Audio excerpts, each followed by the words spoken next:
Okay, what's happening, everybody? It's Jay Chase. The end of the week, roughly, for me anyway. Got the next couple of days off, so I figured it's story time. We got crappy weather going on right now. You might as well get your blankets and your hot cocoa or your chicken soup and bundle up in your recliner next to the fire, because I got a story for you. All right. So it's not that kind of story. This was a story about one time I was at this guy's house. He was having a bender. And there was a girl that was there, and we had kind of flirted with each other a few times. And I decided that for some reason I'm going to try to impress her by drinking a case. Throughout the course of the night, some people had made comments about how many beers I had had. And first it was 8, and then it got up to 12, and so on and so forth. As I got towards the end of the case, Heineken's nonetheless.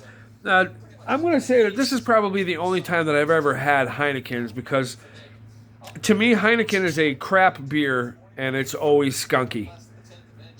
Never had a good one ever. Not sure why I decided I'm going to drink a case. Pretty sure they weren't mine, though.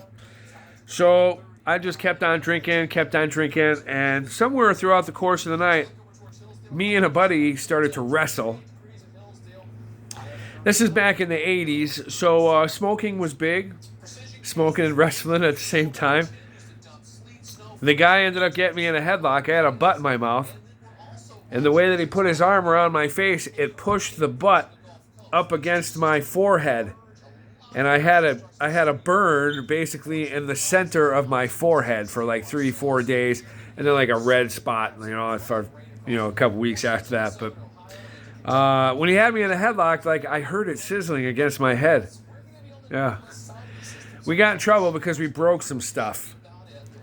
So unfortunately, that was the worst of it all.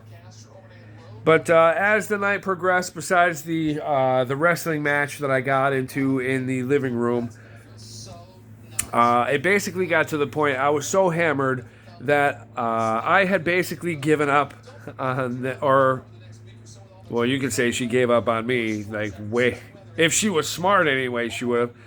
I gave up on trying to impress this woman. I had a hard enough time basically keeping my composure, and I was starting to fall apart as the night went on. Well, come to find out that she was going home with one of my buddies that night, and they asked me if I wanted to ride home, and I'm like, yeah, sure. So, I don't know, it's late at night, 2, 3 in the morning, and it's summertime. It's 80, humid outside. This is in New England, by the way, Massachusetts. So they decide that they are going to go for a little romp in the woods, I guess. And which was fine with me, because I was so cocked. I was just going to basically sit in the back of the car and either sleep or whatever. But as we were pulling up into this neighborhood, I was so intoxicated that my belly decided that it was time to get out of the car right then and right there. So I told this guy, I'm like, dude, stop the car. He stops the car, I get out and take off into the woods. So after getting sick out of both ends, if you know what I'm saying, it's pitch black in the middle of the woods. I made an absolute mess of myself. So I end up walking back to the lovely couple that is, and they're like, okay, you want to ride home? I'm like, yeah, sure, let's go. So I get in the car. These two guys are practically making out as they're driving. Me, on the other hand, I am a crappy, pukey, smelly, stinky mess that basically I crapped myself, threw up on myself, and walked through it on the way back to the guy's car. And man, I can't believe I couldn't impress that girl.